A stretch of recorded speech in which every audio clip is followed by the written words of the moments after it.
Hey guys, Totallywicked here, and this is a new vape segment. Unlike most vape segments that are all about RDAs and mechs and coils, especially coils. A lot of people like to do coils. This channel is going to be about wicks.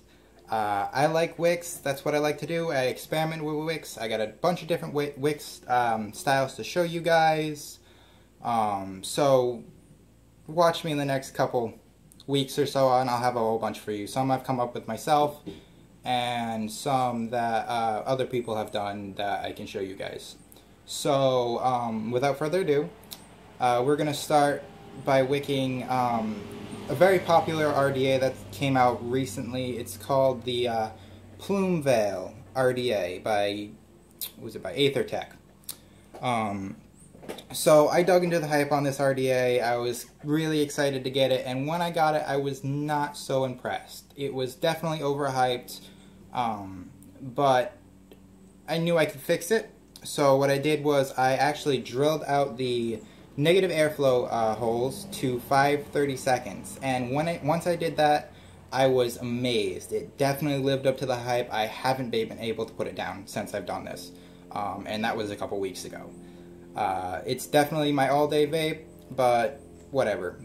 If you have the Plume Veil or are planning to get it and you have not done this yet, do it. 5/30 seconds, it's not hard, they're already drilled out. And when you do this, do not go through both layers of the metal that's in the post. You just want to go through the first one.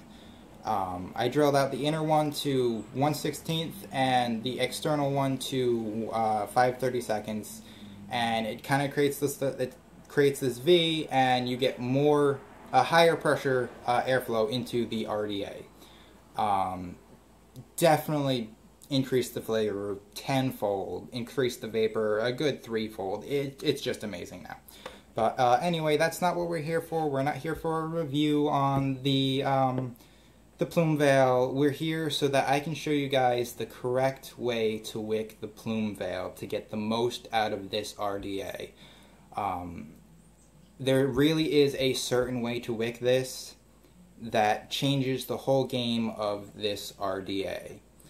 So without further ado, I'm going to have a vape, and I'm going to show you guys how to do it. Alright?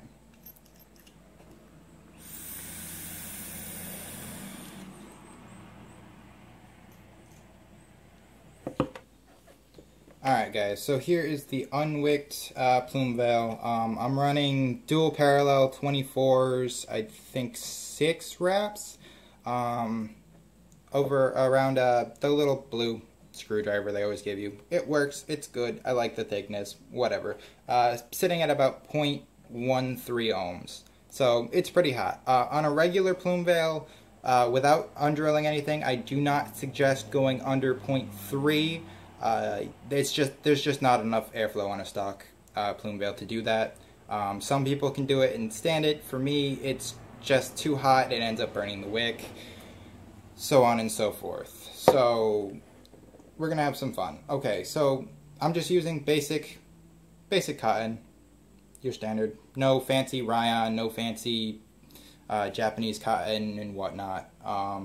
But how I generally do my wicks is I get a nice fat long piece of fucking cotton and I twist it, but while I'm twisting it, I'm gently tugging on it. And what that does is it straightens the fibers out. And you do this until you get it to how you like it. I've already got 2 wicks pre-made. I'm a little bit OCD about my wicks, which is a good thing. But I don't think we both have the time to sit here and me to make a perfect wick in front of you guys, and you just don't want to see that. But anyway, I'll do it later on to show you guys exactly how I do my wicks, but for now, you guys just want to see how to wick the damn thing. So, alright, so got my wick. It's nice and pretty, nice and even. Make sure that's even. Good. Alright, so I'm taking my Plume Veil, and standard, just shove it in the hole. Wait till it snugs up just a bit. That's good. Alright. And next, dual coils, man, gotta love them. I tend to lick my wicks just because it makes it a little bit more sturdy to get in there. And no pliers for this guy. Do it with my fingers. Alright, so we've got that. Just looks like your standard wick. Here's where we're going to go different. We got the scissors, and we're just going to snip these fat ends. Just these fat ends. Snip, snip. Alright, beautiful. Beautiful. Alright, and some people use needles, whatever, screwdrivers. I like to use a piece of Kanthal, 24 gauge, whatever Kanthal I got laying around. Usually no more than 24 gauge, because that's just what I like. But I mean, it's always available. You've always got it. You just finished a build. You've got the extra clippings. Why worried about searching around for a nail or a needle to pack your wick down? But anyway, so what we're going to do is we're going to insert the needle under the wick right there. Give it a little pull up and grab it with your finger so it looks like that. And you're going to give it an arc. And then pop that back into there so it grabs onto the lip. If you can see that, it creates kind of this U shape. That's what you want. Do the same for the other side. Grab a little bit. Cut that one a little bit too short, but whatever. It doesn't really matter. See how we have that nice U shape? That's what you want. Alright, so now what we're going to do, which is a little bit different than any other RDA, is that you're going to take these long things, I'm going to fluff them up a little bit, just so that it gets a little bit more airflow, or more wick potential, nice and fluffy. And then you're going to take these long things, the little extra, and you're going to take it and you're going to go through that little space in between there. And give it a nice tuck down there. Make sure it's nice and tucked. Give it a little tug. Perfect. Do the same with the other side. Tug that nice and deep into there.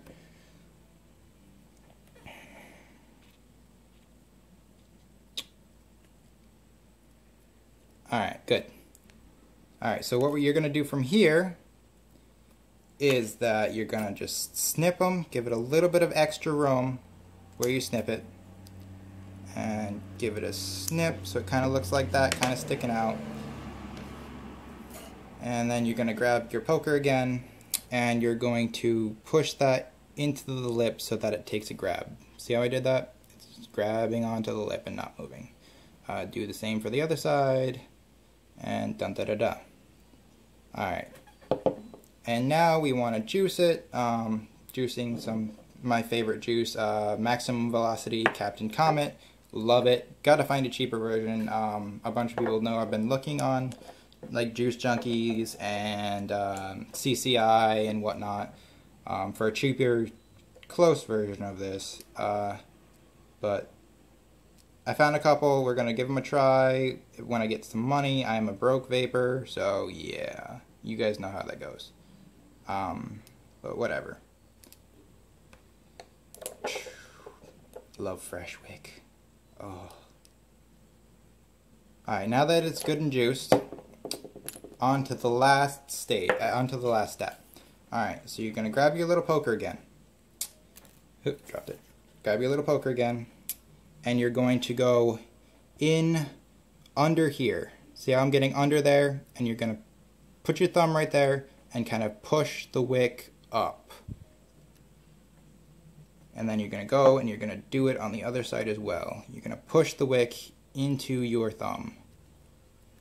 And then you're going to take a look. You're going to look under that wick. Let's see. See how you can see the negative airflow hole? That is what you want. If you can see that, you're golden. Good.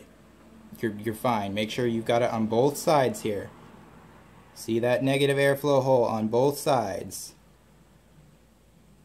See how it's in there? See how it's in there? Alright, good. Alright, the reason why it's wicked like this is because if it's not wicked like this, the negative airflow is not doing anything. You inhale and it's coming up and going straight. It's going straight up, it's not hitting the coils, it's not doing a goddamn thing. With this style of wicking, what ends up happening is that the air cannot go straight up because the wick is over that way. So it cannot go straight up. It cannot go to one. So what it ends up doing is it ends up going out and coming right under these coils where you want it to go, where it's going to do something, where it's going to produce more vapor, more flavor.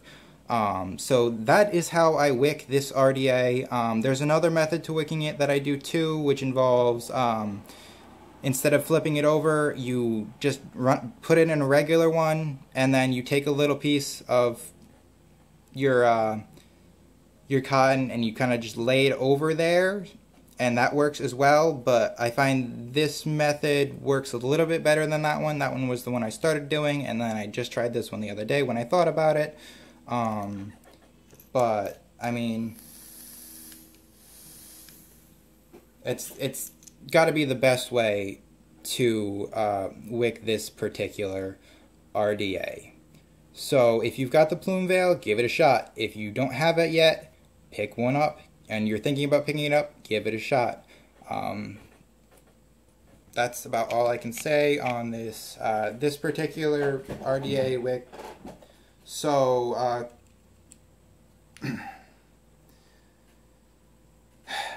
I will have a bunch more for you guys coming up. I've got another fun one that I like to do that I'll show you guys in a couple days. I'll post it again in a couple days. So yeah, have fun with the new wick. Try it out. You'll love it. Trust me. It's so much better than just your standard wicking on this RDA. So I guess that's it for you guys. And remember, guys, an amazing coil wicked crappy will vape crappy. A crappy coil wicked properly will still vape good. Have a good day, guys. Enjoy your vape. Have a ball. Peace out.